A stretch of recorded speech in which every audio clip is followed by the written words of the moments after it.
to the high-level segment. Thanks a lot for media joining us.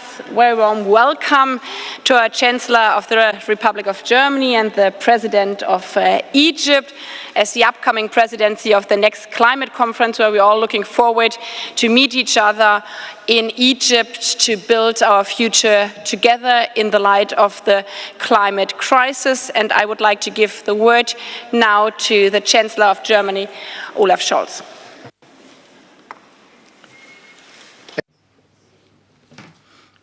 Excellency, President Al-Sisi, Mr. Hart, Ministers, Annalena Baerbock, ladies and gentlemen. There's one idea that has been for thousands of years a driving progress all around the world, and it is this: to give future generations a good life. This thought is central when we are talking about our planet's climate in two respects. That is, firstly, because it forces us to face up to what we've actually all known for a long time now. If we do not act much faster, much more resolutely, and much more united on climate change mitigation, then we will not be able to keep this promise to future generations. The recent heat wave in India and Pakistan, the floods in Brazil at the start of the year, or in the Ahr Valley and North Rhine-Westphalia last year, which we remembered last week, such events send a clear message. We must limit global warming to 1.5 degrees. However, the thought of future generations also points the way forward. Just as the hope of prosperity and a better life has ensured advancement for millennia, so it can also bring crucial progress on climate action if we succeed in combining the goal of climate neutrality with this promise of prosperity. That, ladies and gentlemen, is the path we must take. In 30 years' time, our planet is likely to be home to 2 billion more people than today, predominantly in Africa, Asia, and Latin America. Do we really believe that we can present them with a choice, either climate action or prosperity? They must all have the prospect of prosperity and of an intact planet. Nor can we ask the citizens of our countries to be less mobile. How is that supposed to work in a globalized, interconnected world? Climate action will succeed only if it has the support of a broad majority of our societies, and that is true in all our countries. Or, to put it in another way, climate action will succeed if it brings tangible improvements to our lives, with a modern, affordable energy supply, for example, or with wind turbines and solar installations instead of smoky chimneys, or mobility without the exhaust fumes.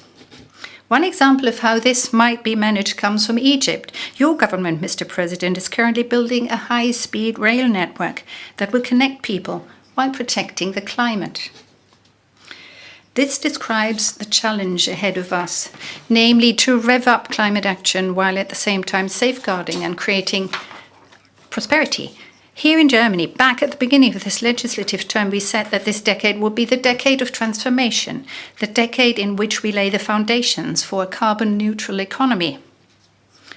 In less than 25 years, by 2045, we want to be one of the first climate-neutral industrial countries.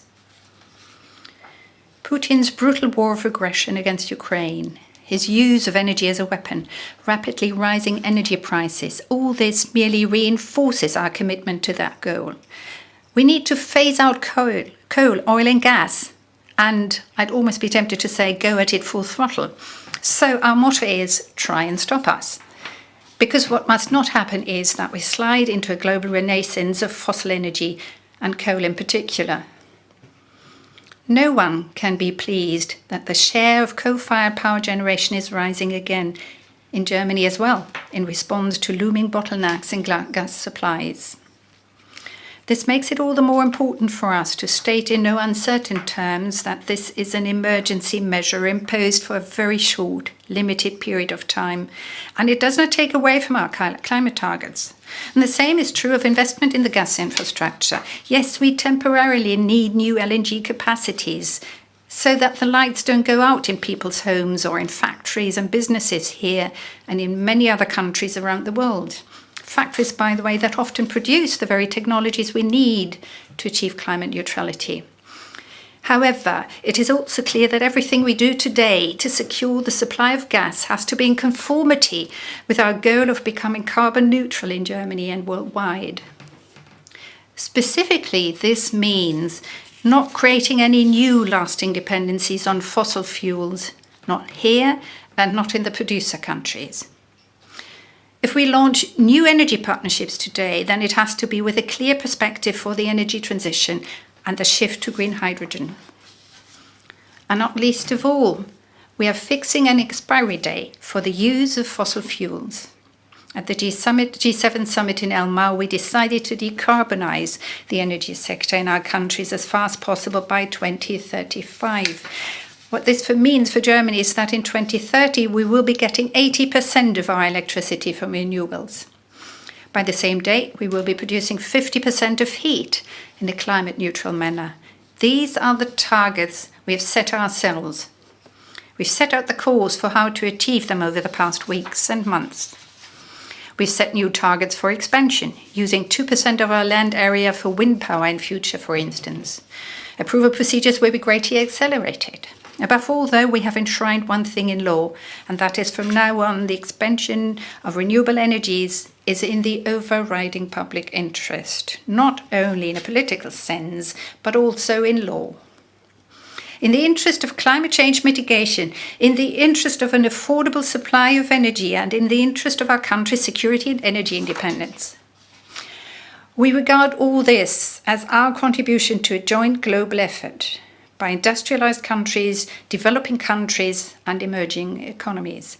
And this meeting too underlines that. Today we're really living up to the venue's name. Weltsaal translates as World Hall, and thanks to your participation, the whole world is represented here today. If we are not to lose sight of the 1.5 degree target, we must almost halve our CO2 emissions globally before the end of the decade. Here too, we will only succeed if we think about climate change mitigation and prosperity in conjunction. All over the world, we need cars that run on electricity generated from renewable energy and planes that have climate-neutral fuel in their tanks. We need carbon-neutral steel and climate-neutral cement to build our bridges and houses, green hydrogen to power industries, high-performance wind turbines and solar installations, and the flow of goods between our countries needs to become climate-friendly. In short, we must approach the conversion to climate neutrality as a global modernization program. A modernization program in which states, companies, scientists, and citizens work closely together. That is why, at the G7 summit in Elmau, we launched a partnership for global infrastructure and investment. Together with the business community, we want to invest $600 billion over the next 5 years in modern infrastructure, the digital transformation, health, education, and clean energy. That will also hugely advance climate change mitigation. One focus of Germany's engagement will be the Just Energy Transition Partnerships. Along with development banks and companies, we will support the partner countries in decarbonizing their energy sector. And it is not by chance that the first partner country is an African one, South Africa, that is. We're talking to other countries about setting up further partnerships. And we want to do more to drive the energy transition in our neighboring continent, especially. The UN Climate Change Conference in your country, President El-Sisi, is the perfect opportunity. Partnerships like the Just Energy Transition Partnerships make a very real contribution to driving forward the UN-led climate process and its goals. This process remains crucial. However, if we want to implement the Paris climate goals, and that has to be our goal, then we need new forms of cooperation alongside the climate change conferences. And that is the idea behind an open and cooperative climate club. At the G7 summit, we took steps towards establishing the climate club before the end of this year. I believe an association of ambitious countries like this can have 3 goals. Firstly, together we will accelerate the climate-neutral transformation of our industrial sectors. We have not made enough progress here yet, because everyone is afraid that their companies will move to neighbouring countries with laxer rules, and we can only escape this dilemma by working together, by intensifying international cooperation on climate policy, creating international lead markets for climate-friendly technologies, and strengthening confidence in international climate policy coordination. In this way, it's worth noting, we will also avoid a global patchwork of tariffs and import duties, a jungle of varying standards and measuring methods, stringent and less stringent rules. Secondly, the Climate Club will create new markets for climate-friendly products, such as green steel or green hydrogen. Creating a level playing field boosts investment in new technologies. Putting such a reliable international framework in place for climate action is a key task for government. Thirdly, we will bring together North and South, industrial countries, emerging economies, and developing countries. The Climate Club is open to everyone. And to get as many on board as possible, we want to support those who, as things stand today, might otherwise not be able to become climate neutral quite as quickly. Paradoxically, there are often problems in exactly those places where solar and wind power would already be profitable, even without state support, thanks to the favourable geographical conditions. What's lacking, though, is funding, and we need to enable financing options, particularly for especially vulnerable countries and population groups. We will therefore work with development banks and the financial sector to launch new investment. As the G7, we're committed to the industrial countries' goal of mobilizing $100 billion of climate finance as quickly as possible through to 2025. Germany wants to help reach this goal by providing at least €6 billion a year by 2025 at the latest. And I also want to reaffirm the industrial countries' joint pledge to double our contribution to adaptation finance by 2025. President El-Sisi, we want to work with you to find practicable solutions to deal with loss and damage from climate change. This will be a major issue at the upcoming climate change conference. As the G7, we've emphasized that we will not abandon affected citizens or states. By the time of the climate change conference, therefore, we want to establish a global shield against climate risks. The fact that many technological solutions are available now makes me feel optimistic. The priority now must be to put them into action around the world, because then, ladies and gentlemen, we will automatically do what I spoke about at the outset: link climate action and prosperity. And we will be keeping that great promise that has forever ensured that humanity advances to give future generations a good life in a world worth living in. Thank you very much indeed.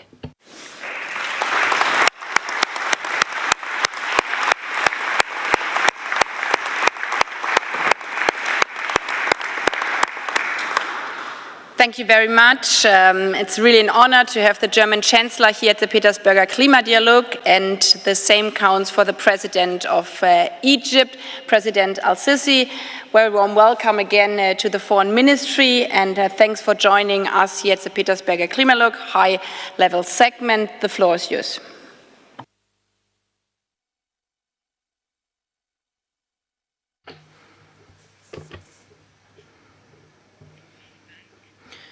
Thank you very much, Federal Foreign Minister. Allow me to start with my remarks. Federal Chancellor Olaf Scholz, Excellencies, participants,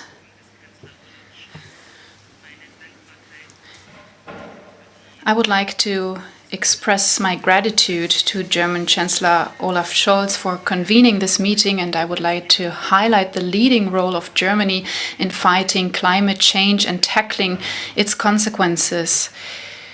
It is a Germany is assuming a role that represents also its role at global level in order to support the fight against climate change and to achieve the just transition to a green energy sector. We are meeting today here at the Petersburg Climate Dialogue, and this is a demonstration of this commitment. And this dialogue has been one of the most important conferences over the last years in the run-up to the annual conferences of the parties, as it presents an opportunity for coordination and consultation between parties in order to achieve a consensus between the different parties regarding the different topics. Ladies and gentlemen, this year Egypt will be hosting the COP27 in the midst of a number of challenges, among them the current energy crisis, the food security crisis affecting several developing countries, the debt crisis, financing crisis, and also the repercussions of the COVID-19 pandemic, and also the geopolitical consequence of Russia's war of aggression in Ukraine. And all of this is a huge responsibility for us as the international community in ensuring that our common vision will not be hindered as we stipulated in the Paris Agreement and reaffirmed last year in Glasgow. And based on that, today I would like to mention several issues that Egypt, as the future COP presidency, deems important. First of all, scientific evidence shows that climate change has become an existential threat, and it does not allow any delay in the implementation of our commitments, since all of the parties have agreed to implementing these priorities, the objectives of the Paris Agreement targets.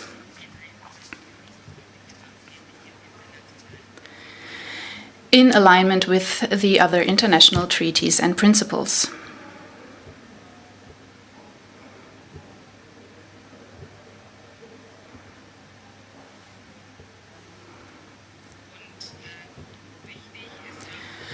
One thing is also important. It is important to mention the principles of equality and collective action, but also differentiated action based on the different capabilities of the countries. And therefore, as future presidency of the COP27, we will ensure that this conference will be a turning point for global climate action, and that these actions will be implemented on the ground. So this is about building on the existing climate change mitigation dynamics and guaranteeing implementation towards a green economy and curbing the impacts of the climate crisis. And in order to flesh out this vision, Germany is very grateful for the support and participation of all partners, which helps us to achieve our objectives and targets. And in this context, I highly welcome the G7 declaration, which took place last month here in Germany with regard to the environment and the climate. I welcome the positive position taken in this declaration. And I would also like to highlight that these measures should also be expanded to other developing countries that are currently engaged in similar activities. It is very important to translate these visions and actions on the ground in the different negotiation tracks of the UN Framework Convention and the Paris Agreement. Because these negotiation tracks often represents positions or approaches that are not always in line with the visions and positions expressed at the political level. Third, our African continent is at the heart of these challenges and affected very strongly, more strongly than other regions, taking into consideration its special status and its limited ability to address the different crises and the limited financial resources to overcome these difficulties. And the most recent food and energy crises have further exacerbated the challenges that African countries are facing, in addition to the very real climate change threat. I would just like to mention desertification, water scarcity, rising sea levels, floods, and many other adverse climatic events these African countries are suffering from.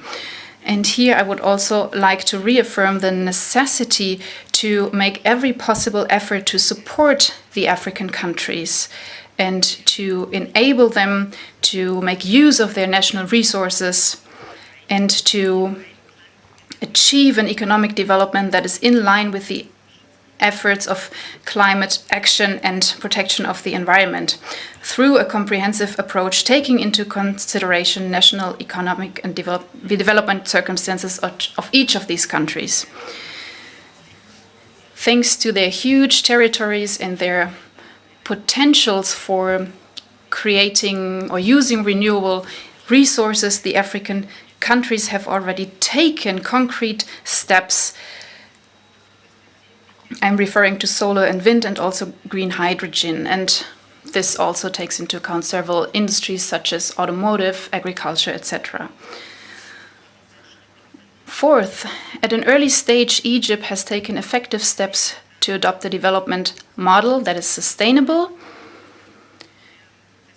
that protects the environment and includes climate action. This is not only a reflection of Egypt's firm belief in the right of its people and of the coming generations,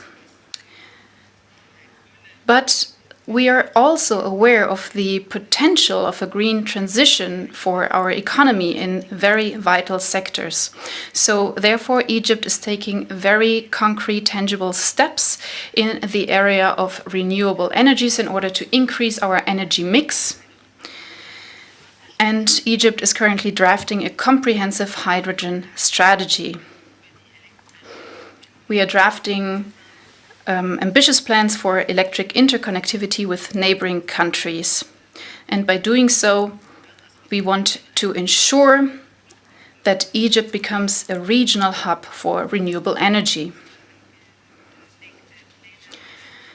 There are also far-reaching plans for the use of clean transportation. There are several projects in our country, for instance, railway and financing of electric vehicles, etc. Also, there are water resource managers in order to adapt to the impacts of climate change and other projects that have to do with the comprehensive management of our resources and early warning systems. There are also ambitious plans in Egypt that reflect the comprehensive efforts.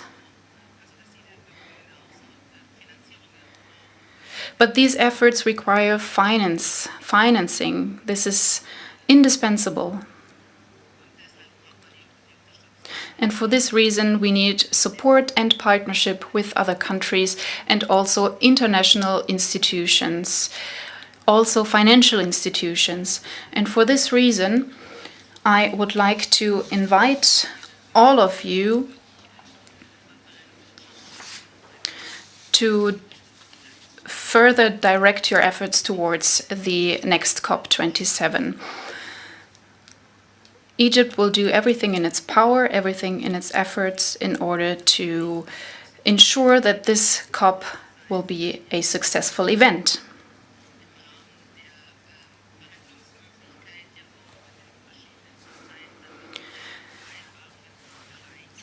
because we want to achieve or conclude agreements following our negotiations with our partners also at informal level,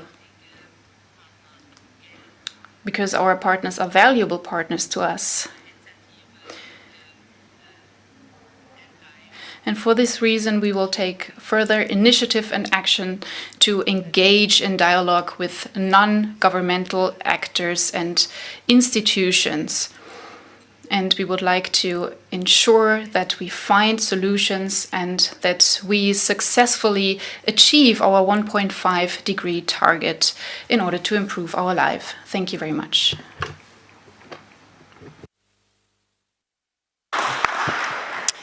Dear Excellencies, thank you very much for your strong and powerful speeches, also taking up many topics we have discussed in the morning with regard to the need to increase renewable energy as the most important step to come forward on the path to 1.5 degrees, but also the question of adaptation and loss and damage, as many colleagues have mentioned this morning.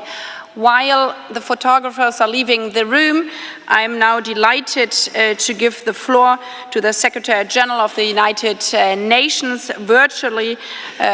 Secretary General Guterres, please, the floor is yours. Excellencies, 8 months ago we left COP26 with 1.5 degrees on life support. Since then, its pulse has weakened further. Greenhouse gas concentration, sea level rise and ocean heat have broken new records. Half of humanity is in the danger zone from floods, droughts, extreme storms and wildfires. No nation is immune. Yet we continue to feed our fossil fuel addiction. What troubles me most is that in facing this global crisis, we are failing to work together as a multilateral community. Nations continue to play the blame game instead of taking responsibility for our collective future. We cannot continue this way. We must rebuild trust and come together to keep 1.5 alive and to build climate-resilient communities. Promises made must be promises kept. We need to move forward together on all fronts: mitigation, adaptation, finance, loss and damage. To protect people and the planet, we need an all-of-the-above approach that delivers on each of these pillars of the Paris Agreement at pace and at scale. Time is no longer on our side. First, we need to reduce emissions now. Everyone needs to revisit their nationally determined contributions, and we need to demonstrate at COP27 that the renewables revolution is underway. There is enormous potential for a just energy transition that accelerates coal phase-out with the corresponding deployment of renewables. The agreement with South Africa last November sets a good precedent. Partnerships and the discussion with Indonesia and Vietnam are also significant, and they embody the potential of working together in a multilateral and collaborative spirit. But let me be clear. These efforts should be additional, not a replacement, to the support that developing countries need to ensure their transition to a net zero and climate-resilient future. I look to the G7 and the G20 to show leadership on NDCs, on renewables, and on working together in good faith. Second, we must treat adaptation with the urgency it needs. 1 in 3 people lack early warning systems coverage. People in Africa, South Asia, and Central and South America are 15 times more likely to die from extreme weather events. This great injustice cannot persist. Let's ensure universal early warning systems coverage in the next 5 years as a start. And let's demonstrate how we can double adaptation finance to $40 billion a year and how we will scale it up to equal mitigation finance. Third, let's get serious about the finance that developing countries need. At a minimum, stop paying lip service to the $100 billion a year pledge. Give clarity through deadlines and timelines and get concrete on its delivery. And let's ensure that those who need funding most can access it. As shareholders of multilateral development banks, developed countries must demand the immediate delivery of the investments and assistance needed to expand renewable energy and build climate resilience in developing countries. Demand that these banks become fit for purpose demand that they change their tired frameworks and policies to take more risk and dramatically improve their dismal private investment mobilization ratio of 29 cents to the dollar. They should increase funding that does not require sovereign guarantees. And they should use partnerships and instruments to take on risk that will unleash the trillions of dollars of private investment that we need. Let's show developing countries that they can rely on their partners. Force, loss and damage has languished on the sidelines for too long. It is eroding the trust we need to tackle the climate emergency together. I've seen firsthand the impact of sea level rise, crippling drought and devastating floods. Loss and damage is happening now. We need a concrete global response that addresses the needs of the world's most vulnerable people, communities and nations. And the first step is to create a space within the multilateral climate process to address this issue, including on finance for loss and damage. Excellencies, this has to be the decade of decisive climate action. That means trust, multilateralism and collaboration. We have a choice, collective action or collective suicide. It is in our hands. Thank you. Thanks to the Secretary General for the powerful words and underlining that it's in our hands. I would like to ask now a couple of hands, but only a couple because we have a time schedule.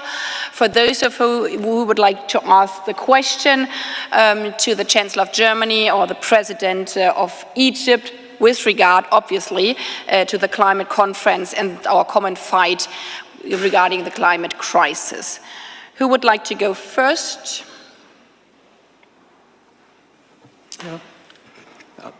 Thank you. Bangladesh, yeah. Thank you, Chancellor and also President of Egypt, for being here today to galvanize the momentum. But as you know, even this morning, as we have discussed this issue, COP current President Alok Sharma virtually told us that he had expressed his frustration in a way, because whatever we have heard at Glasgow, that is not yet to be, implemented, yet to be materialized. Those promises are not, are in the words, not in the, ground zero. So how best we can take actions onto the ground, adaptation actions onto the ground, mitigation actions at our domestic level, regional level, and also global scale. Those are key challenges, and also climate finance, how to ramp up climate finance, because we are supposed to mobilize $100 billion from 2020 per annum, but that is yet to happen, even if we are now at the almost, last quarter of 2022. So how best we can mobilize those resources so that those who are on ground zero can be rescued, can be, uplifted from their poverty level, from their, crisis situation. So this is now, as UN Secretary General just now asked us, it is at our hand. We need to galvanize this momentum, and it is now on your hand how best you can mobilize those resources at this crisis moment. Yes, we are in a war at Europe. We are at war even on climate front. So together, can we collectively solve this crisis on an emergency basis? Thank you. Thank you very much, Mr. Chodori, not only for Bangladesh, but also as the lead climate negotiator for the less developed countries. I would suggest that we collect the questions, and then we have a second question or remark from the Minister of the Democratic Republic of Congo, Ms. Massoudi, please. Merci beaucoup, Excellence, Madame la Ministre.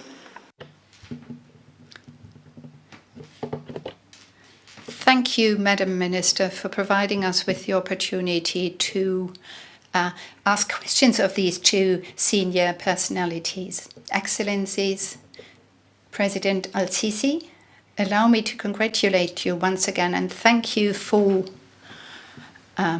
preparing COP27 and preparing for hosting us in Sharm el-Sheikh.